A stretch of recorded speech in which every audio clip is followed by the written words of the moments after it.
Hello everybody. आज हम लोग जो 1.2 चैप्टर है साइंस का, उसका वर्क एंड प्ले जो चैप्टर का नाम है उसको पढ़ने वाले हैं। ठीक है, तो चैप्टर का नाम देखिए क्या है, वर्क और प्ले। ठीक है, मतलब काम के साथ साथ खेल, ये दोनों ऐसा चीज़ है जो कि हम लोगों के लाइफ में बहुत इम्पॉर्टेंट है। ठीक है, मतलब किसी काम को हम लोग करते हैं और थक जाते हैं या मेंटली जो है वो प्रेशर होने के कारण थोड़ा सा हम लोग डिस्ट्रैक्ट होने लगते हैं, तो हम लोगों को किसकी आवश्यकता होती है, खेल की। ठीक है, खेल कहने का मतलब क्या, एंटरटेनमेंट की आवश्यकता होती है। तो आज जो हम लोग पढ़ेंगे चैप्टर वो क्या होगा, वर्क एंड प्ले होगा। तो यहाँ पे हम लोग स्टार्ट करते हैं। तो अब देखिए, we get tired when we work for a long hour doing only work in a day. ठीक है, हम लोग सिर्फ दिन भर काम करते रहें तो हम लोग क्या होते हैं, थक जाते हैं। टायर्ड का मतलब क्या होता है, थक जाना। ठीक, we need enjoyment to feel fresh again. ठीक है, मतलब हम लोगों को फिर से फ्रेश करने के लिए, ताज़ा महसूस करने के लिए, मतलब अच्छा फील करने के लिए हम लोगों को क्या होना चाहिए, हम लोगों को इन्जॉयमेंट की आवश्यकता होती है। मतलब कि मनोरंजन करने की आवश्यकता होती है, चाहे तो खेल कर चाहे गाना सुनकर। इस तरह से काम से हम लोग फील फ्रेश होते हैं। The freshness can be field in body और माइंड थ्रू, कैसे फ्रेश होंगे, थ्रू विजिटिंग जू, reading books, playing games, singing, dancing, etc, है ना। मतलब ये सारा काम करके हम लोग क्या हो सकते हैं, फ्रेश फील कर सकते हैं, मतलब फ्रेश महसूस कर सकते हैं। अब at home we enjoy listening story from our grandparents. ठीक है, हम लोग के दादाजी या नानी या दादाजी नानी जी, ये सब जो होते हैं, ग्रैंड पेरेंट्स जो होते हैं, वो हम लोग क्या होते हैं कि कहानी सुनाने का काम करते हैं। फिर playing ludo, chess, carrom, computer and video games. ठीक है, इस तरह से हम लोग अपने घर में इंजॉय करते हैं। फिर जब these games which are played inside home are called as indoor games. ठीक है, तो यहाँ पे समझने वाली बात क्या है कि इंडोर गेम किसे कहते हैं, इंडोर। ठीक है ना। इन का मतलब क्या हो गया, अंदर। ठीक है, और डोर का मतलब क्या हो गया, दरवाज़ा, यही होगा ना। तो जो दरवाजे के अंदर मतलब क्या, घर के अंदर जो हम लोग खेल खेलते हैं, ठीक है, वो क्या कहलाता है, इंडोर गेम्स। मतलब साफ पता चल रहा है, इन का मतलब अंदर, डोर का दरवाज़ा, मतलब कि घर के अंदर। दरवाजे के अंदर तो नहीं कह सकते ना, लेकिन घर के अंदर जो खेल खेला जाता है, ठीक है, वो क्या कहलाता है, आपका इंडोर गेम्स कहलाता है। ठीक है, तो अब हम आगे बढ़ते हैं। When we assemble in nearby field, we play cricket, football and kabaddi. These games are called outdoor games. अब देखिए, खेल दो तरह के हो गए। पहला क्या हो गया, इंडोर, है ना। इंडोर का मतलब क्या हो गया, आपको भी बताया गया। ठीक है, दूसरा है आउटडोर, आउटडोर। ठीक है, आउट का मतलब क्या हो गया, बाहर, है ना। और डोर का मतलब क्या हो गया, दरवाज़ा, मतलब दरवाजे के बाहर। ठीक है, दरवाज़ा का बाहर कहने का मतलब क्या हो गया, ग्राउंड में, है ना, ग्राउंड में। तो जो घर के बाहर हम लोग खेल खेलते हैं, that is known as outdoor game. जो घर के अंदर गेम खेलते हैं उसको known as indoor game. Clear है, दो चीज़ समझ में आया, इंडोर गेम और आउटडोर गेम। इंडोर मतलब क्या, घर पे। ठीक है, इंडोर, इंडोर मतलब क्या हो गया, घर पर। और आउटडोर मतलब क्या हो गया, आउटडोर मतलब हो गया बाहर, है ना। तो जो घर पे खेल खेलते हैं वो इंडोर गेम कहलाता है, जो बाहर खेल खेलते हैं वो आउटडोर गेम कहलाता है ना। जैसे क्रिकेट हो गया, ठीक है, फिर कबड्डी हो गया, तो ये सब क्या हो गया, आपका आउटडोर गेम। ठीक है, at school we play basketball, football, tennis in play period. Our physical teacher help us to know rules of play, है ना। स्कूल में हम लोग क्या खेलते हैं, ग्राउंड में खेलते हैं ना, वहाँ पे हमारी जो पीटी टीचर होती हैं, गेम टीचर, वो हम लोग को समझाने का काम करती है कैसे खेला जाता है। ही always talk about fair play. ठीक है, मतलब कैसा क्या रूल है, क्या डिसिप्लिन है, इसके अनुसार हम लोग खेल को खेलते हैं। ठीक है, अब क्या क्या जो फेयर प्ले है, फेयर प्ले मतलब क्या, एकदम नियम से खेलना, कहीं भी बेईमानी करने की ज़रूरत नहीं है, चीटिंग करने की ज़रूरत नहीं है। तो उस तरह से क्या क्या हो सकता है, तो पहला पॉइंट जो है वो game should be played according to rules, नियम के अनुसार खेल को खेलना चाहिए।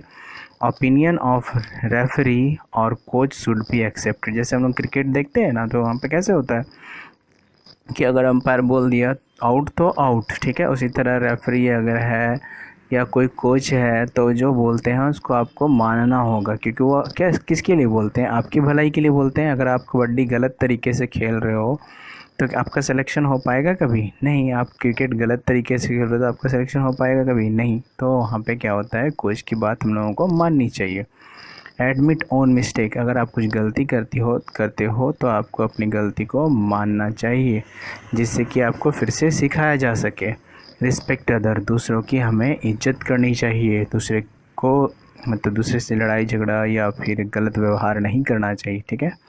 अब if we follow instruction of fair play we learn life skill as honesty, discipline and tolerance, ठीक है।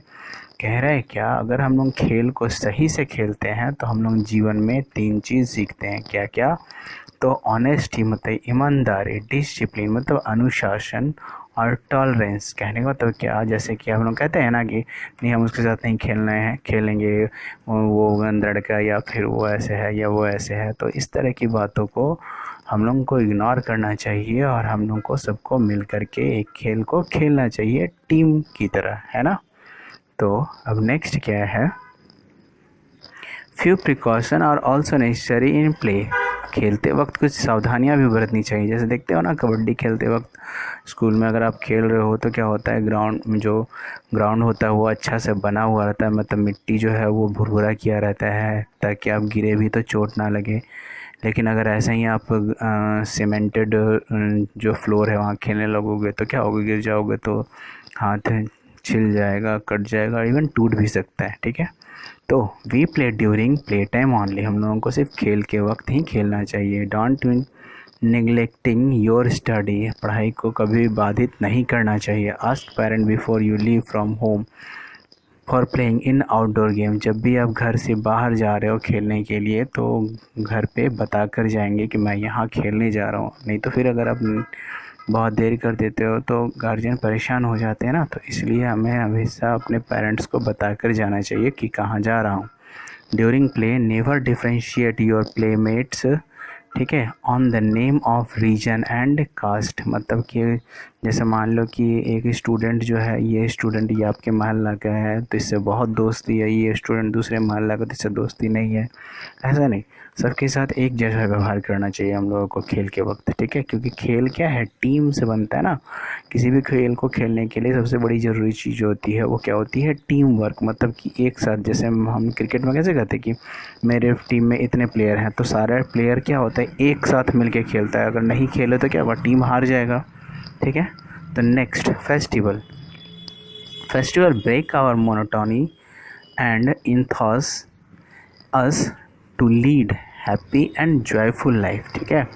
जो हम लोग का जो जीवन, जैसे मान लो अभी बहुत ही लॉकडाउन में सब लोग घर पे हैं तो हम लोग क्या हो गया, किसी काम को करते करते ऊब जाते हैं। लेकिन जैसे ही कोई त्यौहार आता है तो हम क्या होते हैं, खुशी से झूम उठते हैं, क्योंकि अब हम लोगों का क्या होता है, किसी दूसरे से मिलना होता है, हमारे रिलेटिव्स आते हैं, हम लोग किसी दूसरे के यहाँ जाते हैं, मिठाइयाँ बांटते हैं, मिठाई खाते हैं, इवन फेयर मतलब मेले में घूमने जाते हैं। इस तरह से बहुत सारे काम करते हैं। We enjoy festival along with our family members as well as with our society, हम लोग अपने समाज में, मतलब जहाँ आपका मोहल्ला है, अब मोहल्ला में कभी आंटी के यहाँ जाते हो, कभी उस आंटी के यहाँ जाते हो, कभी उस आंटी के यहाँ जाते हो। तो इस तरह से हम लोग समाज में घूमते हैं, मतलब अपनी सोसाइटी में, अपने मोहल्ले में घूम घूम करके इंटरटेन करते हैं, है ना। तो जो नेक्स्ट है वो है नेशनल फेस्टिवल, ठीक है। अभी तक तो था कि दशहरा है, होली है, लेकिन इसके अलावा भी नेशनल फेस्टिवल भी है। जैसे नेशनल फेस्टिवल होता है क्या, पहले ये देख लेते हैं। नेशनल फेस्टिवल ये festival that is celebrated by the whole country हैं, ठीक है। And holiday is declare for school, colleges, office etc। जैसे अभी क्या होता है पूरे देश में कुछ त्यौहार ऐसे हैं जो बिहार में मनाए जाते हैं, कुछ त्यौहार ऐसे हैं जो बिहार में नहीं मनाए जाते हैं।